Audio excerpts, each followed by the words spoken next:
Assalamualaikum warahmatullahi wabarakatuh. Halo sahabat belajar, selamat datang di channel Muhammad Jailani Manjur. Di sini kita belajar dengan mantap dan hasil jujur, karena belajar itu bukan sekadar nilai, tapi pemahaman yang akan menemani kita sepanjang hidup. Hari ini kita masuk ke sesi pemantapan asesmen nasional berbasis komputer, ANBK, untuk asesmen kompetensi minimum, AKM.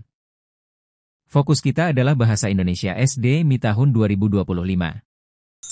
Yuk sama-sama kita siapkan diri, bukan cuma untuk ujian, tapi untuk jadi generasi yang cerdas, kritis, dan jujur.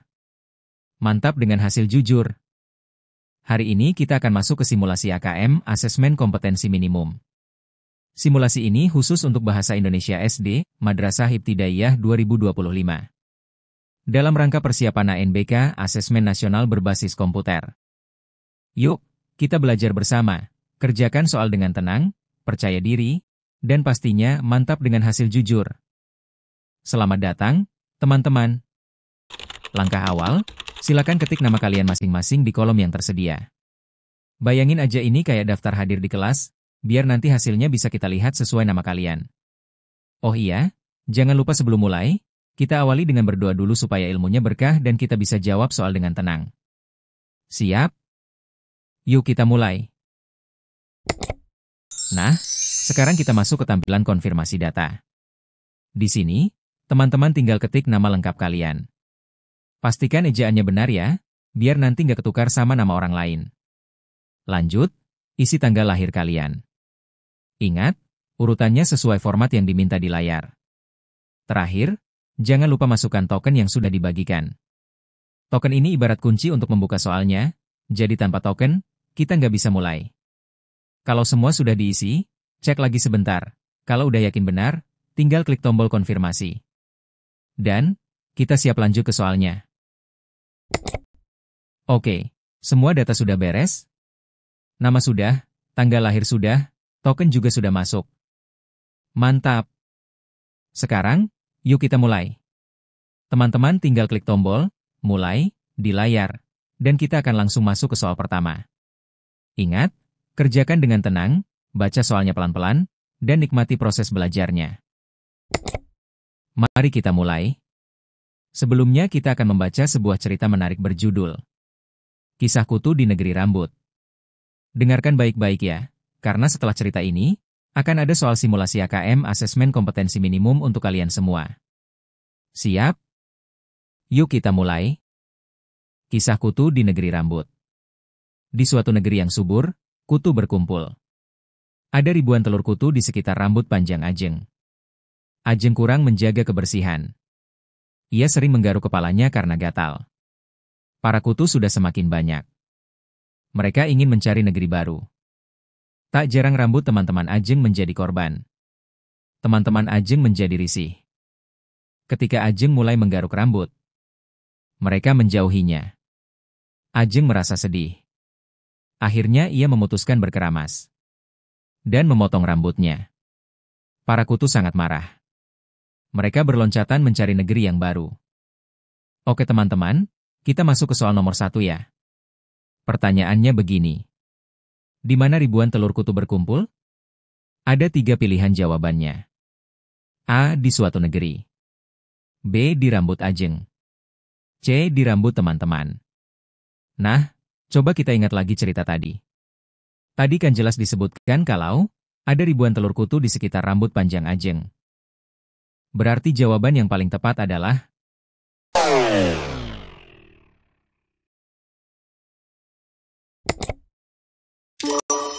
B. Di rambut Ajeng. Jadi kunci jawabannya B. Di rambut Ajeng. Kalau baca teks, jangan buru-buru. Baca pelan-pelan, pahami, lalu cocokkan sama pilihan jawabannya. Mantap kan? Yuk kita lanjut soal nomor 2. Soal nomor 2. Sesuai cerita, kisah kutu di negeri rambut, terdapat beberapa tokoh di dalamnya. Pasangkan penjelasan di lajur kiri dengan tokoh di lajur kanan. Penjelasan. A. Tokoh yang memiliki ribuan kutu di rambut. B. Tokoh yang risih kepada Ajeng. C. Tokoh yang berloncatan mencari negeri baru. Tokoh. Teman-teman. Kutu. Telur kutu. Ajeng. Berarti jawaban yang paling tepat adalah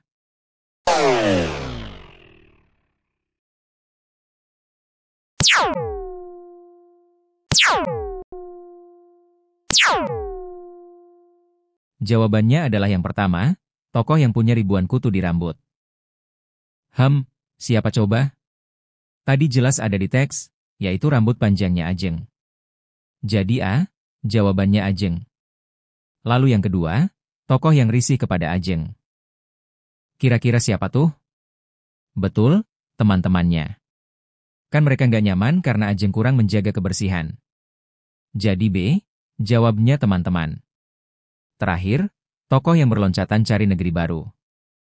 Ini gampang ya, tentu saja kutu.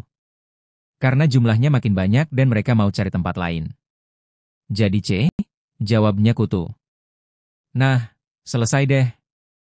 Jadi pasangan yang benar adalah A, pasangannya Ajeng, B, pasangannya teman-teman, C, pasangannya kutu. Mantap kan? Yuk kita lanjut ke soal nomor 3. Oke guys, kita lanjut ke soal nomor 3 ya.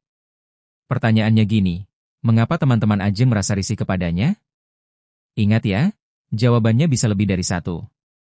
Yuk kita cek satu persatu. Pilihan A, rambut Ajeng panjang. Punya rambut panjang sih nggak masalah ya, itu bukan alasan orang lain risih. Jadi A bukan jawaban yang tepat. Pilihan B, Ajeng sering menggaruk kepala. Nah, ini bisa bikin orang risih, apalagi kalau di kelas, kebayang nggak kalau ada teman yang terus-terusan garuk-garuk kepala? Hehe. Jadi ini benar. Pilihan C, rambut Ajeng banyak kutu. Yes, ini juga alasan kuat kenapa teman-temannya jadi risih. Karena rambutnya kotor dan penuh kutu. Jadi jawaban yang benar adalah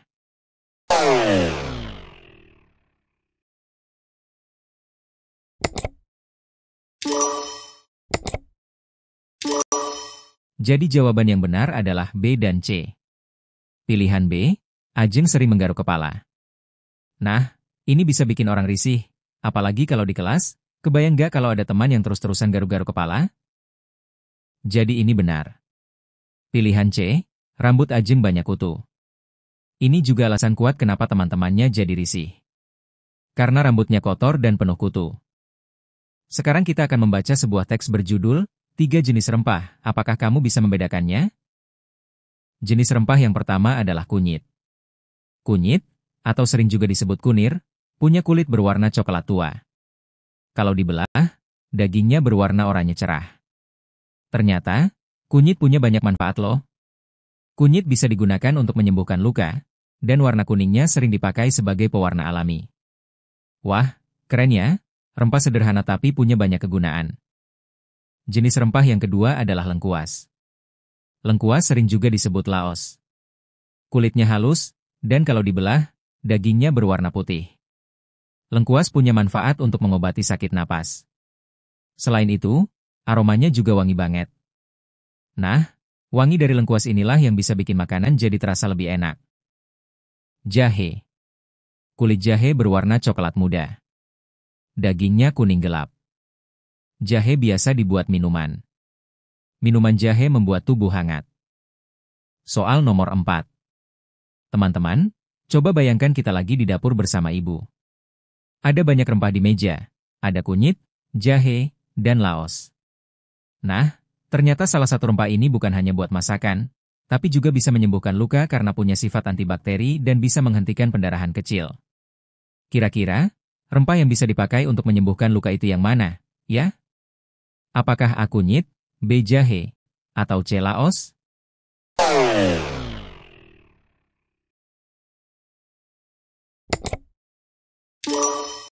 Jawaban soal nomor 4 adalah A. Kunyit. Kunyit mengandung zat kurkumin yang berfungsi sebagai antiinflamasi, antibakteri, dan mempercepat penyembuhan luka. Jadi, rempah yang dapat menyembuhkan luka adalah kunyit. Oke, kita lanjut ke soal nomor 5 ya. Informasi apa yang dapat kamu peroleh dari teks tersebut? Klik pada setiap pilihan jawaban benar. Jawaban benar lebih dari satu. A. Rempah sebagai bahan makanan pokok Indonesia. B. Rempah sebagai campuran masakan dan bahan minuman. C. Rempah sebagai bahan obat bagi masyarakat. Jawaban yang paling tepat adalah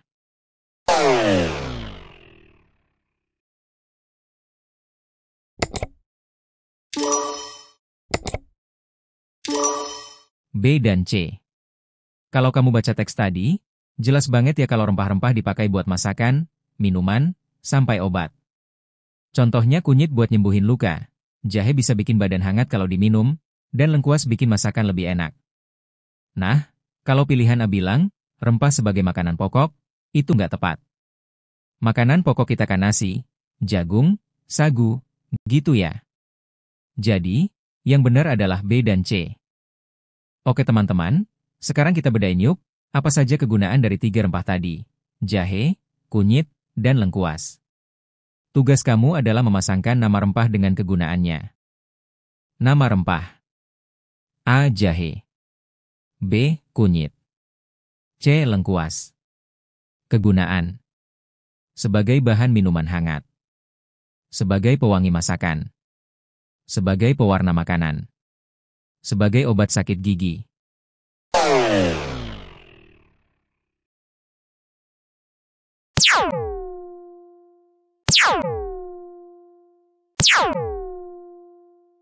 Jawaban yang paling tepat adalah A. Jahe sebagai bahan minuman hangat.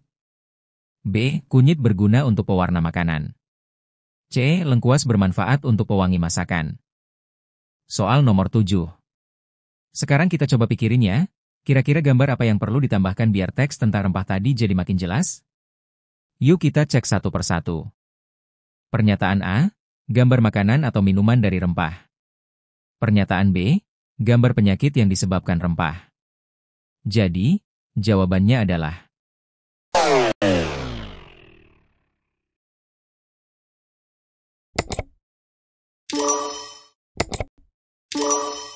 A. Gambar makanan atau minuman dari rempah perlu. B. Gambar penyakit yang disebabkan rempah tidak perlu. Penjelasan. Pernyataan A, gambar makanan atau minuman dari rempah. Nah, ini perlu banget. Kenapa? Karena di teks disebut kalau jahe cocok buat minuman, kunyit bisa jadi pewarna makanan, dan lengkuas bikin masakan wangi. Jadi kalau ada gambar makanan atau minuman, teksnya makin gampang kamu pahami. Pernyataan B, gambar penyakit yang disebabkan rempah. Ini tidak perlu ya. Soalnya di teks nggak ada info kalau rempah bikin penyakit. Malah sebaliknya, rempah punya manfaat buat masakan, minuman, dan obat. Jadi gambar penyakit justru bikin bingung. Berikutnya, bacalah teks cerita berikut. Menjaga bumi Benny dan Wawan tengah bermain di halaman belakang. Ayah membawa tempat sampah bertuliskan, sampah organik. Wawan dan Benny mendekati ayah. Ayo bantu ayah potong-potong sampahnya, ajak ayah. Ayah, Benny, dan Wawan memotong sampah menjadi bagian-bagian kecil agar mudah terurai. Kemudian sampah yang telah dipotong dimasukkan ke dalam tong yang telah disiapkan.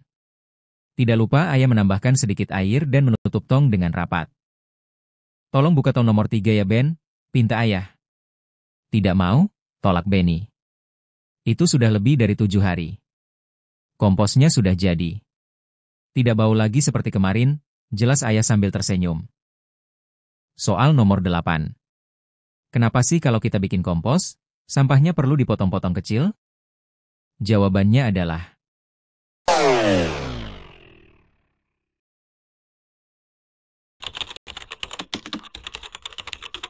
supaya mudah terurai.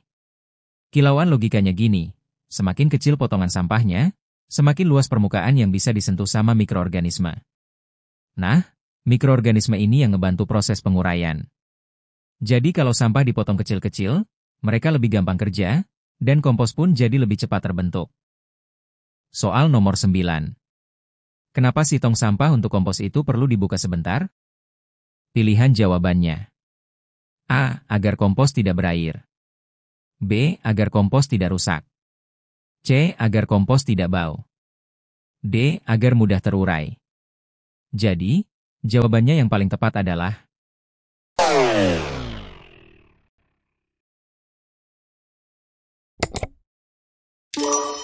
C. Agar kompos tidak bau.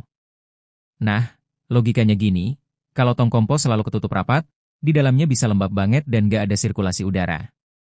Akibatnya, bisa jadi berair dan malah bau banget.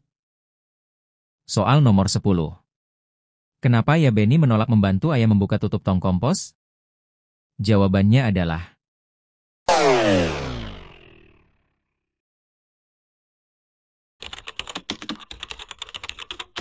Benny tidak menyukai bau pupuk kompos. Bayangin deh, kamu lagi dekat tong kompos yang penuh sampah organik, pasti baunya agak kuat kan? Nah, Benny juga merasakannya, makanya dia agak jijik dan menolak membantu ayah membuka tutup tong. Jadi, kadang orang menolak bukan karena malas, tapi karena bau yang tidak enak. Soal nomor 11. Kalau di rumahmu banyak sampah organik, apa yang akan kamu lakukan? Yuk, klik pilihan benar atau salah sesuai isi teks. Pernyataan. A. Memotong sampah organik dijadikan pupuk kompos. B. Mengumpulkan sampah organik agar diambil petugas. Jawabannya adalah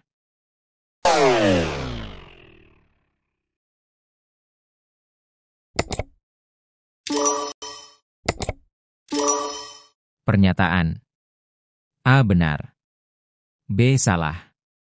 Kalau kamu baca teksnya, Benny dan Wawan diajari ayah buat mengolah sampah organik jadi kompos dengan cara memotong-potong kecil. Jadi, tindakan yang paling tepat adalah A. Membuat pupuk kompos. Sedangkan B.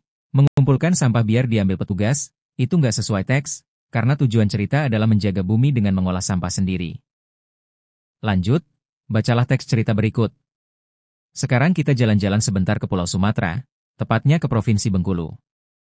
Bengkulu adalah salah satu provinsi di Pulau Sumatera. Bengkulu punya pakaian adat bernama Rejang Lebong yang unik. Rejang Lebong merupakan perpaduan dari budaya Jambi, Riau, Deli, Palembang, dan Lampung. Pakaian adat pria terdapat penutup kepala berbentuk kerucut, jas yang berbahan beludru, celana panjang berbahan satin, kain songket, ikat pinggang yang disebut pending, dan keris. Pakaian adat wanita terdapat baju kurung bertabur lempeng berwarna keemasan, songket berbahan sutra, perhiasan berupa kain dengan hiasan benang emas di bahu. Bagian atas rambut disanggul dan dipakaikan hiasan kepala dengan tusuk konde berwarna emas. Pakaian adat wanita ditambahkan dengan gelang, kalung, anting, dan kembang goyang sebagai aksesoris. Pria dan wanita mengenakan selop sebagai alas kaki pakaian adat asli Bengkulu. Soal nomor 12. Sekarang kita ke Pulau Sumatera, tepatnya di Bengkulu. Pernah nggak sih kamu dengar tentang pakaian adat dari provinsi ini? Nah, coba perhatikan baik-baik ya. Pertanyaannya, apakah nama baju adat provinsi Bengkulu? Jawaban adalah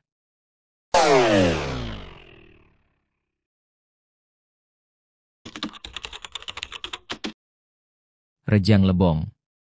Kalau kamu baca teks sebelumnya, jelas banget disebutkan bahwa Bengkulu punya pakaian adat bernama Rejang Lebong. Jadi gampang banget, cukup ingat nama dan asalnya, Rejang Lebong dari Bengkulu. Soal nomor 13. Bahan apa saja yang dipakai untuk membuat pakaian adat Bengkulu? Pasangkan bagian pakaian adat di sebelah kiri dengan bahannya di sebelah kanan berdasarkan teks. Bagian pakaian adat. A. Jas. B. Celana panjang. C. Songket. Bahan. Sutra. Benang emas. Satin. Beludru. Jawaban adalah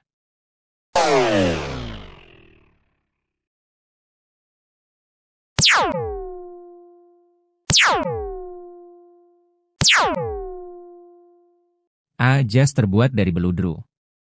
Kenapa? Jas terlihat mewah dan lembut, makanya pakai beludru. B. Celana panjang terbuat dari satin. Celana panjang biar nyaman tapi tetap mengkilap, satin pilihan tepat. C. Songket terbuat dari sutra. Songket Bengkulu terkenal cantik karena sutra sebagai kain dasar. Soal nomor 14. Mengapa pakaian adat Bengkulu unik? Klik pada pilihan benar atau salah untuk setiap pernyataan berdasarkan isi teks. Pernyataan. A. Berasal dari percampuran budaya daerah lain di Sumatera. B. Banyak aksesoris yang ditambahkan di pakaian adat wanita. Jawaban adalah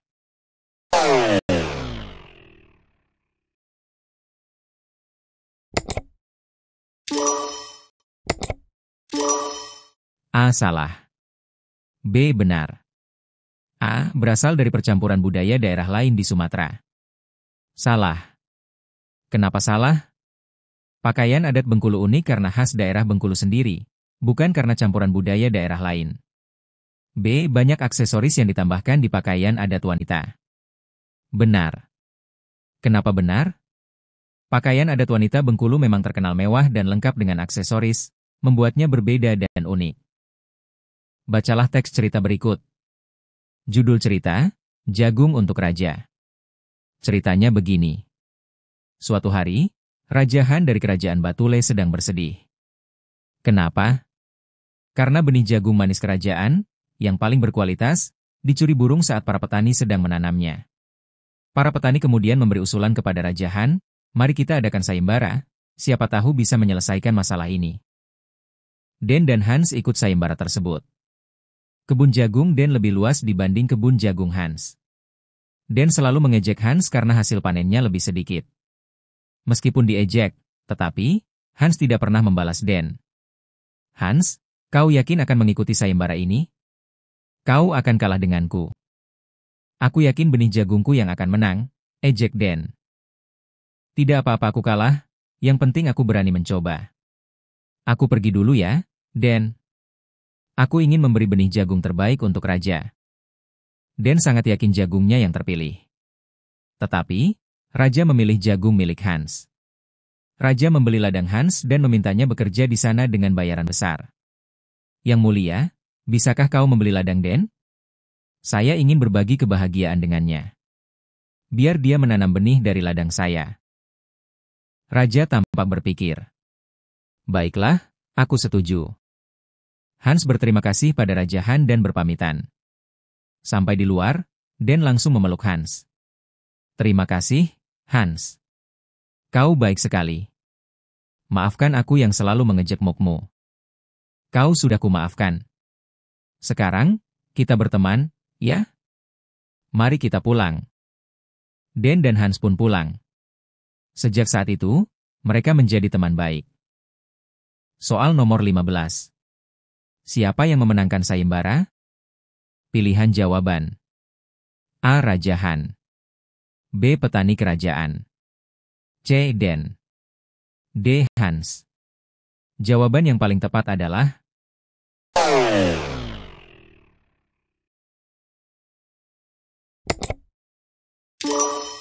D. Hans. Raja Han bikin sayembara karena sedih jagung dicuri. Petani cuma memberikan usulan. Den ikut terlibat, tapi bukan pemenang. Hans pemenang sayembara, berhasil menyelesaikan tantangan yang diberikan oleh Raja. Soal nomor 16. Bagaimanakah sosok Raja dan Hans dalam cerita tersebut? Klik pada pilihan Raja atau Hans untuk setiap pernyataan berdasarkan isi teks. Pernyataan. A. Sosok yang penyabar. B. Sosok yang bijaksana. C. Sosok yang pemaaf. Jawaban yang paling tepat adalah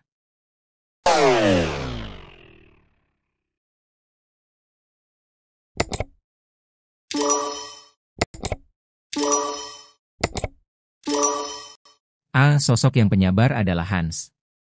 Hans berhasil mengikuti sayembara dan menyelesaikan tantangan, menunjukkan kesabaran. B. Sosok yang bijaksana adalah Raja. Raja Han mengadakan sayembara untuk mencari solusi masalah jagungnya. Itu menunjukkan kebijaksanaan dalam menghadapi masalah. C. Sosok yang pemaaf adalah Raja. Meskipun benih jagungnya dicuri burung, Raja tetap mencari solusi dengan bijak dan tidak marah, menunjukkan sifat pemaaf. Soal nomor 17. Saat ulangan harian, temanmu mendapat nilai yang lebih bagus darimu. Apa yang akan kamu lakukan? Pilihan jawaban. A. Memberinya selamat karena ia berhasil mendapat nilai yang bagus. B. Mengikuti cara belajarnya agar bisa mendapat nilai yang bagus juga. C. Merasa iri hati melihat keberhasilan teman lain mendapat nilai baik.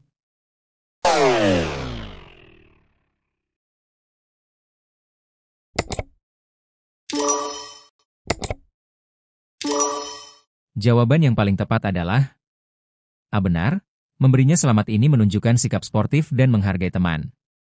B. Benar, mengikuti cara belajarnya ini menunjukkan sikap belajar dari keberhasilan orang lain. C. Salah, merasa iri hati ini sikap negatif yang sebaiknya dihindari. Teman-teman, pernah nggak sih kalian merasa senang hanya karena melihat senyuman orang lain? Nah, itu salah satu contoh dari budaya 5S. Budaya 5S. Apa itu budaya 5S? Budaya 5S, senyum, salam, sapa, sopan, dan santun, merupakan suatu sikap yang dilakukan oleh seseorang ketika sedang berkomunikasi kepada orang lain. Budaya senyum adalah hal yang paling mudah untuk kita lakukan. Senyuman itu bisa menular loh. Dengan sedikit senyuman saja, kita bisa membuat orang lain ikut tersenyum. Ajaib bukan? Sementara itu, budaya salam dan sapa ternyata juga sudah sering kita lakukan. Misalnya, dengan mengucap salam dan menyapa teman ketika bertemu. Coba bayangkan jika kamu berpapasan dengan temanmu, tapi didiamkan saja. Pasti kamu akan merasa sedih bukan? Budaya sopan dan santun dapat kita lihat ketika seseorang sedang berbicara dan bersikap.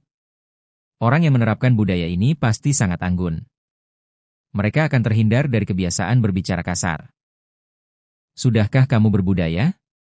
Sebagai anak muda, kita diwajibkan untuk melaksanakan budaya 5S, terutama kepada orang yang lebih tua. Membiasakan diri untuk bersikap berbudaya akan membawa kita pada karakter berbudi. Menjaga ucapan dan sikap akan menjadikan diri kita berharga di mata orang lain. Terbiasa menjalankan sikap berbudaya akan membuat kita dihargai oleh orang lain. Selain itu, kita akan terbebas dari perselisihan. Soal nomor 18. Berdasarkan informasi tersebut, dampak positif apa yang dapat diperoleh seseorang setelah menerapkan budaya 5S? Pilihan jawaban. A. Terbebas dari berbicara kasar. B. Terhindar dari iri dan dengki. C. Terhindar dari prasangka buruk. D. Terbebas dari perselisihan. Jawaban yang paling tepat adalah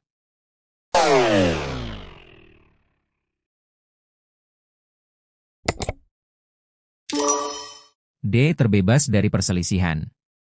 Budaya 5S, senyum, salam, sapa, sopan, santun, membuat kita lebih ramah dan menghormati orang lain. Dengan sikap yang ramah, komunikasi jadi lancar, orang lain senang berinteraksi, dan perselisihan bisa dihindari. Jadi, efek langsung dari menerapkan 5S adalah terbebas dari perselisihan. Soal nomor 19. Seseorang yang sudah menerapkan budaya sopan santun akan terlihat pada caranya ketika berbicara dan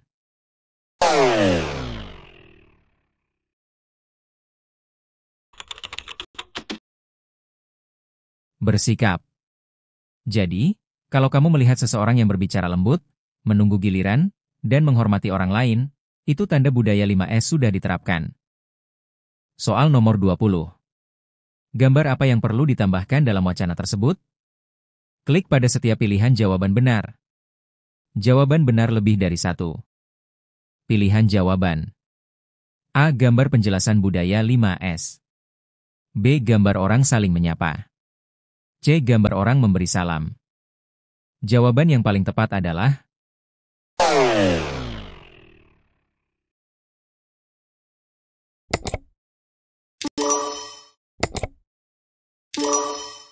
B dan C.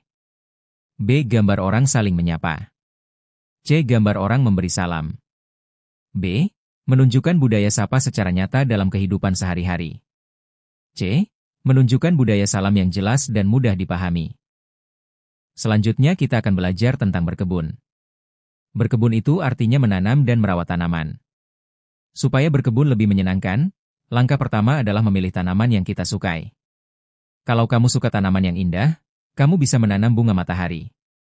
Kalau kamu suka tanaman yang berbuah, kamu bisa menanam tomat ceri. Dengan memilih tanaman yang kamu sukai, berkebun jadi lebih seru, menyenangkan, dan gak membosankan. Bayangkan sendiri, ketika tanaman yang kamu tanam tumbuh subur, kamu pasti senang melihatnya dan ingin merawatnya terus. Kedua, pakai alat berkebun khusus. Misalnya, alat penyiram tanaman atau sekop mini.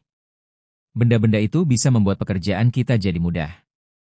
Terakhir adalah rekam setiap perkembangan tanaman kita. Mengambil foto atau video akan memunculkan rasa sayang. Merawat tanaman yang kita sayangi akan terasa menyenangkan.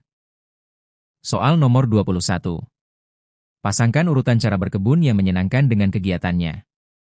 Urutan A. Cara pertama. B. Cara kedua. C. Cara ketiga. Kegiatan. Pakai alat berkebun khusus. Pilih jenis tanaman yang disukai. Pilih tanaman yang berbuah saja. Rekam setiap perkembangan tanaman. Jawaban yang paling tepat adalah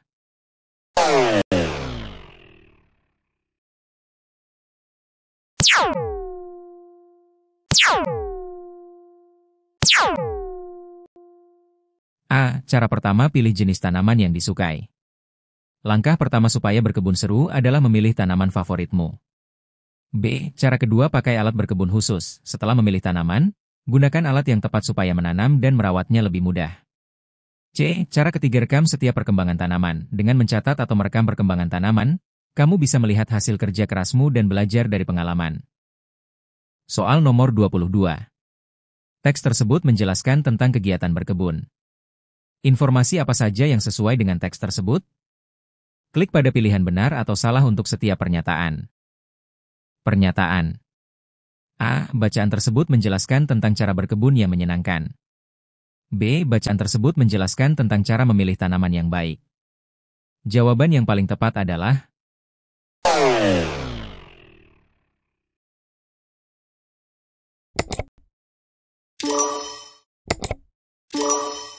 A. Benar. B. Salah. A. Benar, cara berkebun yang menyenangkan. Teks memberi tips supaya berkebun jadi menyenangkan, misalnya memilih tanaman favorit. B. Salah, cara memilih tanaman yang baik. Teks fokus pada memilih tanaman yang disukai atau menyenangkan, bukan kriteria, baik, atau benar, secara teknis. Soal nomor 23. Mengapa merawat tanaman yang kita sayangi terasa menyenangkan? Klik pada setiap pilihan jawaban benar.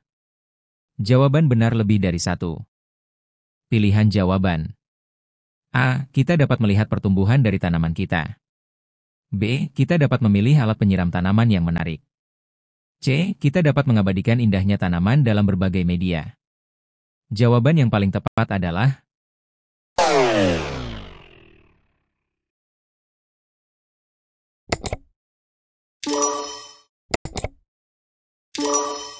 A. Benar. B. Salah. C. Benar. A. Kita dapat melihat pertumbuhan dari tanaman kita. Pernyataan ini benar.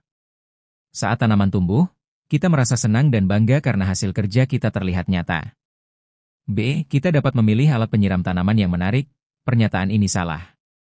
Alat memang membantu, tapi kesenangan utama bukan karena alat, melainkan karena proses merawat dan melihat tanaman tumbuh. C. Kita dapat mengabadikan indahnya tanaman dalam berbagai media.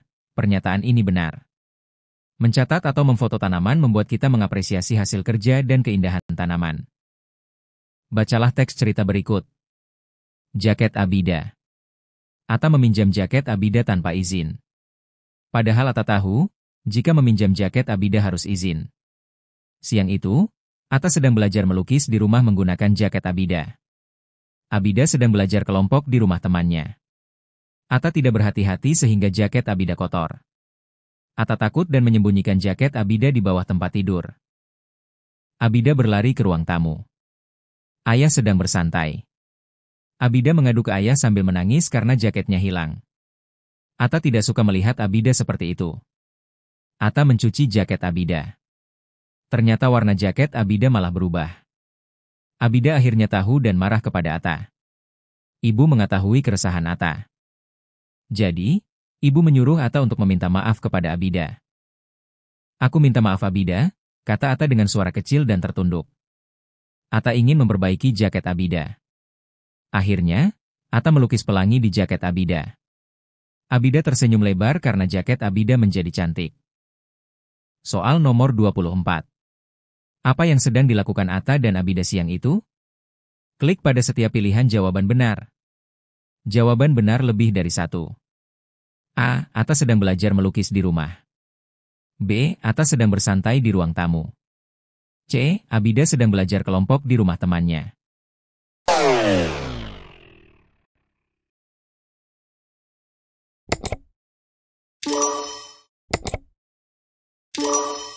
Jawaban yang paling tepat adalah A dan C benar. A. Atta sedang belajar melukis di rumah. C. Abida sedang belajar kelompok di rumah temannya. Terima kasih telah berpartisipasi dalam tes ini. Silahkan tekan tombol merah yaitu subscribe, tekan loncengnya, dan share sebanyak-banyaknya sehingga video ini berguna bagi orang banyak. Bila ingin lihat soal yang lainnya silahkan kunjungi di bagian playlist Muhammad Jailani Manjur. Terima kasih sudah menyimak hingga akhir dan sampai jumpa lagi. Wassalam.